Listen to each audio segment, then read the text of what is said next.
नमस्कार बच्चों।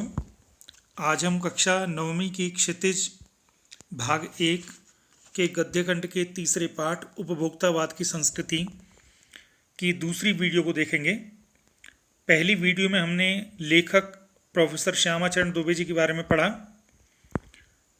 और उपभोक्तावाद की संस्कृति के बारे में आपको बताया उपभोक्ता किसको कहते हैं, जो कि ग्राहक होता है।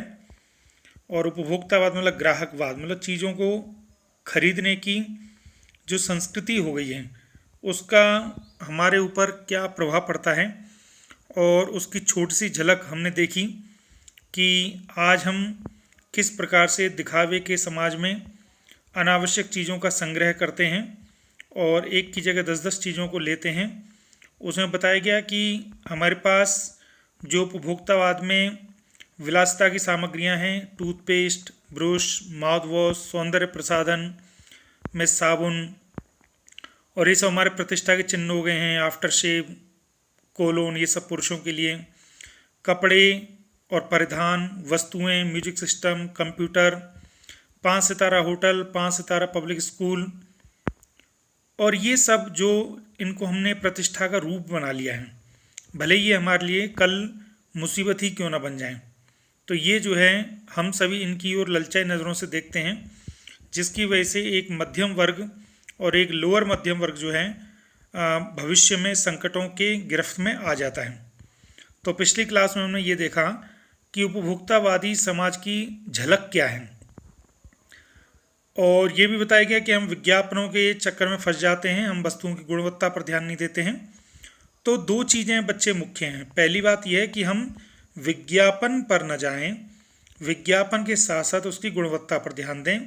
और दूसरा, जिन चीज़ों की आवश्यकता है हम उन्हीं आवश्यक चीज़ों को खरीदें, क्योंकि कहीं ना कहीं उन सब का प्रभाव हमारी जेब पर पड़ता है और हर व्यक्ति की जेब एक ही तरह से अलाउ नहीं करती है। अमीर लोगों की बात अलग है, लेकिन अमीर लोगों के लिए भी ये नुकसानदायक किस अर्थ में है?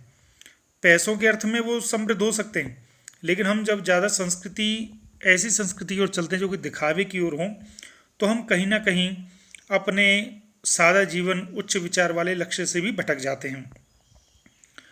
अब आज हम अगला पाठ पढ़ेंगे, इसका अगला भाग। अब विषय के गंभीर पक्ष की ओर आएं। इस उपभोक्ता संस्कृति का विकास भारत में क्यों हो रहा है?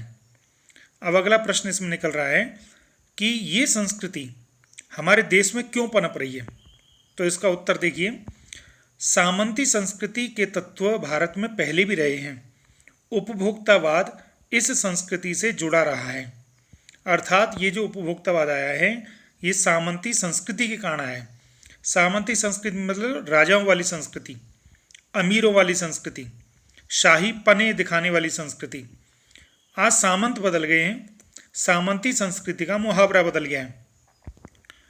मतलब कोई भी व्यक्ति अपने आप को कमज़ोर नहीं दिखाना चाहता, हर व्यक्ति अपने आप को समर्थ दिखाना चाहता है और ये दिखाना चाहता है कि हम एक अमीर परिवार से ताल्लुक़ रखते हैं, इसीलिए वो उपभोक्तावादी की सारी चीज़ें उनके पास होनी चाहिए। हम सांस्कृतिक अस्मिता की बात कितनी ही करें, अस्मिता पहचान, मतलब हम कितना भी कहें कि हमारी भारत देश की संस्कृति इतनी अच्छी है, लेकिन इसके कारण परंपराओं का अवमूल्यन हुआ है। मतलब परंपराओं का मूल्यन कैसे हुआ है?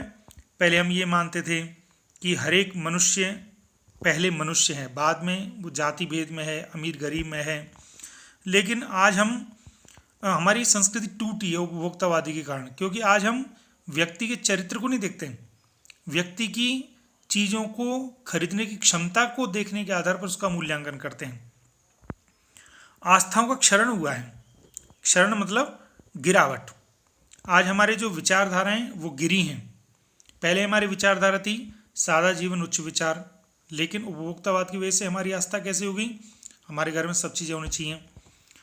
कड़वा सच तो यह है कि हम बौद्धिक दासता स्वीकार कर रहे हैं, मतलब हम मेंटली स्लेव हो गए हैं। मतलब हम आज भले ही हम अंग्रेज़ों से मुक्त हो गए, लेकिन हमें चीज़ें वही चाहिए जो अंग्रेज लोग प्रयोग करते थे। पश्चिम के सांस्कृतिक उपनिवेश बन गए हैं। उपनिवेश मतलब कॉलोनी, मतलब हमारा जो शरीर है वो दिखने में भले भारतीय है, लेकिन हम कहीं ना कहीं बिल्कुल उनकी संस्कृति की कॉलोनियाँ ही बन गए। अर्थात हमारी विचारधारा से हम अंग्रेजी बन रहे हैं। और ऐसा जो है, पहले मैकाले ने भी कहा भी था कि मैं इस तरह की शिक्षा का भारत में प्रचार कर दूंगा कि यहाँ के लोग केवल रंग और रूप से ही भारतीय होंगे, सोच विचार पहनावे से बिल्कुल विदेशी ही रहेंगे। तो आज वही हो रहा है। हमारी नई संस्कृति अनुकरण की संस्कृति है। अर्थात ये जो आज हमारे में नई कल्चर डेवलप हो रही है वो अनुकरण मतलब पीछे चलने की, नकल करने की संस्कृति है। मतलब हम देखते हैं कि उस व्यक्ति के घर में भी ये चीज़ है तो मेरे घर में भी ये चीज़ आनी चाहिए। अब ये नहीं देखते कि उसकी आवश्यकता अलग है, हमारी आवश्यकता अलग है, उसकी जेब अलग है, हमारी जेब अलग है। हम आधुनिकता के झूठे प्रतिमान अपनाते जा रहे हैं। प्रतिमान मतलब स्टैंडर्ड्स, उदाहरण। मतलब हम ये मानते हैं कि हम आधुनिक तभी हो पाएंगे, हम मॉडर्न तभी हो पाएंगे जब हमें ये चीज़ें होंगी। प्रतिष्ठा की अंधी प्रतिस्पर्धा में जो अपना है उसे खोकर छद्म आधुनिकता की गिरफ्त में आते जा रहे हैं। और आज ये जो इज्जत की और दिखावे की जो अंधी दौड़ है, इसमें हम अपनी संस्कृति को खो करके झूठी आधुनिकता की गिरफ्त में आ रहे हैं। संस्कृति की नियंत्रक शक्तियों के क्षीण हो जाने के कारण हम दिग्भ्रमित हो रहे हैं। अर्थात जो संस्कृति की कंट्रोल करने वाली शक्तियाँ थीं, जैसे शम दम, इंद्रिय निग्रह और अहिंसा, सत्य, अस्तेय, ब्रह्मचर्य, अपरिग्रह, यम, नियम, ये जो शक्तियाँ थीं जो हमारी संस्कृति को कंट्रोल करती थी, ये सब चीज़ें आजकल ख़त्म हो गई हैं और हम दिग्भ्रमित हो रहे हैं। हम केवल ये सोचते हैं कि कितनी ज़्यादा से ज़्यादा चीज़ें और साधन हमारे पास आ जाएं। हमारा समाज ही अन्य निर्देशित होता जा रहा है। हमारा समाज भी अब स्वनिर्देशित नहीं रहा, अपने से ही नियंत्रित में नहीं रहा, वो बाहर की चीज़ों से नियंत्रित हो रहा है। विज्ञापन और प्रसार के सूक्ष्म तंत्र हमारी मानसिकता बदल रहे हैं। ये जो छोटी छोटी धागे हैं विज्ञापन के प्रसार के, ये हमारी मानसिकता को बदल रहे हैं। उनमें सम्मोहन की शक्ति है, वशीकरण भी है।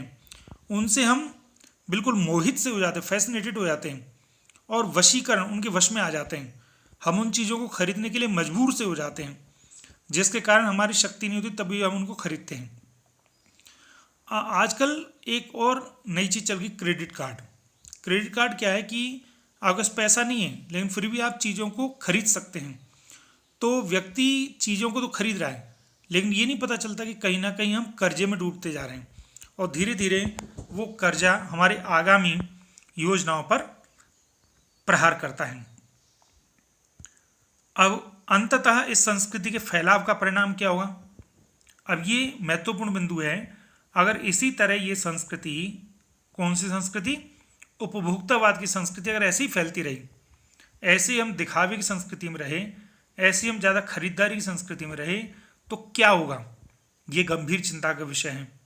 हमारे सीमित संसाधनों का घोर अपव्यय हो रहा है। अपव्यय मतलब खर्च। हमारे जो लिमिटेड रिसोर्सेज हैं, जो हमारी लिमिटेड इनकम है, वो इन चीज़ों में चली जाती है। जीवन की गुणवत्ता आलू के चिप्स से नहीं सुधरती। मतलब हम क्या समझते हैं, चिप्स खाएंगे तो हम दूसरे को बड़े और अमीर दिखेंगे, लेकिन उनमें गुणवत्ता नहीं होती। न बहुविज्ञापित शीतल पेयों से, न कि ऐसे कोल्ड ड्रिंक्स वगैरह से जो बहुत ज़्यादा विज्ञापित होते हैं। अब इन सब का देखिए, पहले हमारे यहाँ शीतल पेय जो कोल्ड ड्रिंक्स वगैरह होती है उसकी जगह हमारे नींबू का पानी पिया जाता था, है ना, लस्सी मट्ठा पी जाती थी, वो शरीर के लिए फ़ायदेमंद होती थी। लेकिन हम उसको छोड़ करके बाज़ार के महंगे और शरीर को नुकसान पहुंचाने वाले शीतल पेयों को पीते हैं। आप जानते होंगे कि प्रयोगों में भी ऐसा दिखाया गया कि शीतल पेय में अगर कुछ देर या कुछ घंटे अगर ऑलपिन डाल दी जाए तो उसमें भी जंग लग जाती है। तो आप समझिए हमारे शरीर में शीतल पेय कितने प्रकार के नुकसान पहुंचाते होंगे। भले ही वे अंतर्राष्ट्रीय हों, पिज़्ज़ा और बर्गर कितने ही आधुनिक हों, हैं तो वे कूड़ा खाद्य। कूड़ा खाद्य मतलब कूड़े जैसी चीज़ें। अब आप देखिए ये कूड़े जैसी चीज़ें क्यों हैं? कूड़ा क्या होता है? कूड़ा वो होता है जो हमें नहीं ग्रहण करना चाहिए। बच्चों ध्यान दो, हमारे शरीर को सही तरह से चलाने के लिए पूर्ण पोषण चाहिए, और पूर्ण पोषण को ही खाद्य कहते हैं। और पूर्ण पोषण किससे मिलता है? जिसमें कार्बोहाइड्रेट हो, प्रोटीन हो, विटामिन हो, मिनरल्स हो, है ना, और फाइबर हो, फैट हो, ये सब चीज़ें जो हैं, लिक्विड हो, वाटर हो, ये सब चीज़ें हमारे शरीर को के लिए खाद्य होते हैं। और हमारे शरीर को जो नमक होता है वो पूरे दिन में 3 से 6 ग्राम चाहिए होता है। लेकिन जब पिज़्ज़ा बर्गर वगैरह खाते हैं तो इनमें हमारे शरीर में सारे तत्वों की पूर्ति नहीं होती, कार्बोहाइड्रेट वगैरह या फैट ही ज़्यादा होता है। और नमक जो है एक ही पिज़्ज़ा और बर्गर में ही इतना ज़्यादा हो जाता है कि वो पूरे शरीर, पूरे दिन में जितना चाहिए होता है उससे ज़्यादा हो जाता है। और हम कई बार जब ऐसी चीज़ें खाते हैं तो हमारे बॉडी, इसीलिए हम बहुत ज़्यादा मोटे हो जाते हैं, फैटी हो जाते हैं, ओबेसिटी नाम की बीमारी बढ़ रही है, छोटे छोटे बच्चों को बीपी, शुगर हो रहा है। क्यों हो रहा है? इसलिए कूड़ा खाद्य है। समाज में वर्गों की दूरी बढ़ रही है, मतलब अमीर और गरीब की दूरियां बढ़ रही हैं।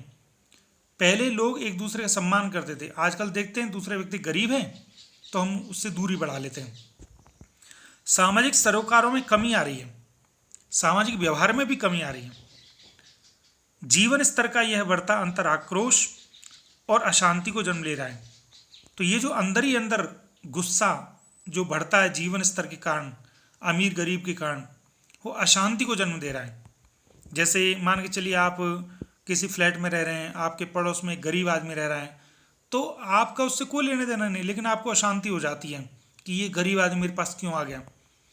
जैसे जैसे दिखावे की यह संस्कृति फैलेगी, सामाजिक अशांति भी बढ़ेगी। तो जितना उपभोक्तावाद बढ़ेगा या दिखावे की संस्कृति बढ़ेगी, हमारे अंदर सोशल इनटॉलरेंस भी बढ़ेगा। हमारी सांस्कृतिक अस्मिता का ह्रास तो हो ही रहा है। हम लक्ष्य से भ्रमित भी हो रहे हैं, लक्ष्य से पीड़ित भी हो रहे हैं, लक्ष्य भ्रम से पीड़ित हो रहे हैं। अस्मिता का ह्रास मतलब हमारी पहचान में गिरावट हो रही है, हमारी जो कल्चरल आइडेंटिटी है उसमें गिरावट हो रही है, और हम लक्ष्य भ्रम भी हो रहे हैं। हमारा लक्ष्य असल में क्या है? हमारा लक्ष्य है कि हम दुनिया में किस लिए आए हैं? अपने जीवन को उन्नत करने के लिए, लोगों को कुछ देने के लिए। लेकिन हम इससे क्या है, केवल अपने में ही केंद्रित हो जाते हैं, विकास के विराट उद्देश्य से पीछे हट रहे हैं। हमारे जीवन का जो बहुत बड़ा उद्देश्य था कि हम मानवता का प्रसार करेंगे, उससे पीछे हट रहे हैं, क्योंकि दिखावे के कारण हम अपने आप में सीमित हो रहे हैं। हम झूठी तुष्टि के तात्कालिक लक्ष्यों का पीछा कर रहे हैं। हम केवल अपनी झूठी संतुष्टि के लिए इन टारगेट्स को पूरा करने के लिए पीछा कर रहे हैं। मतलब जो हमें अपनी ऊर्जा और जो हमें अपनी शक्ति अपनी आत्मा के उद्धार के लिए, समाज के विकास के लिए लगानी चाहिए, वो हम चीज़ों और संसाधनों को इकट्ठा करने में लगा रहे हैं।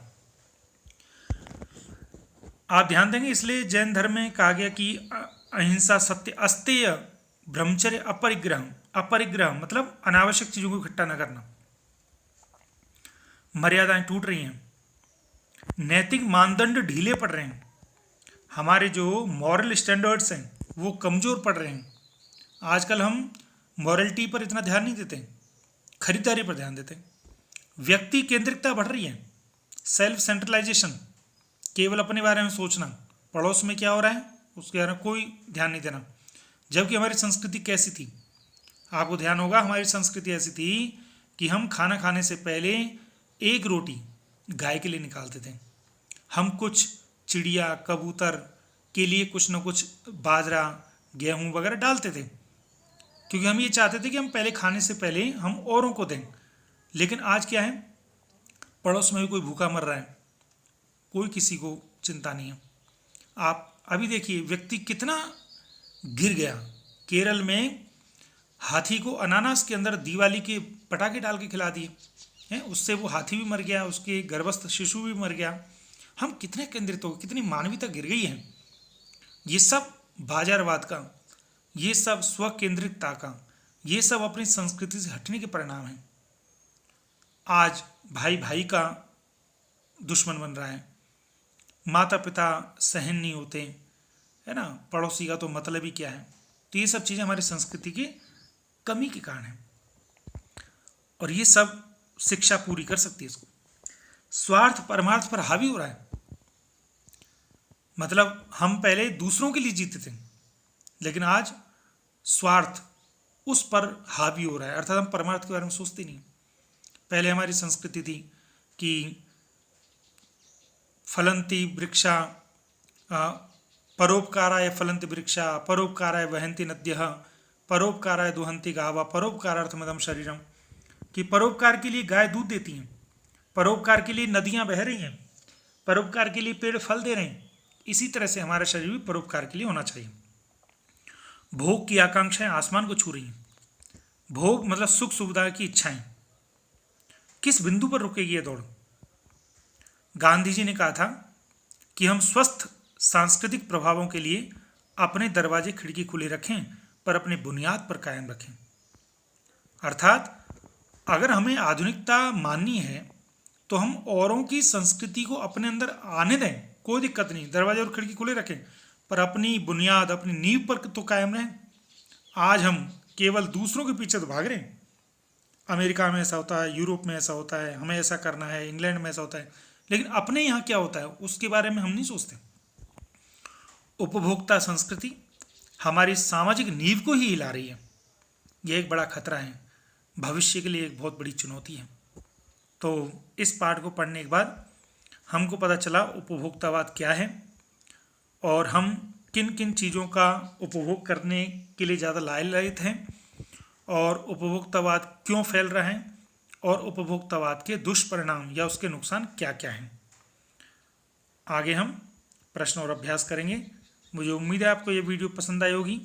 अगर आपको ये वीडियो पसंद आई तो उसको लाइक शेयर सब्सक्राइब अवश्य करें, और अगर ये पाठ समझ में ना आया हो तो उसको दोबारा अवश्य देखें। बहुत बहुत धन्यवाद। जय हिंद।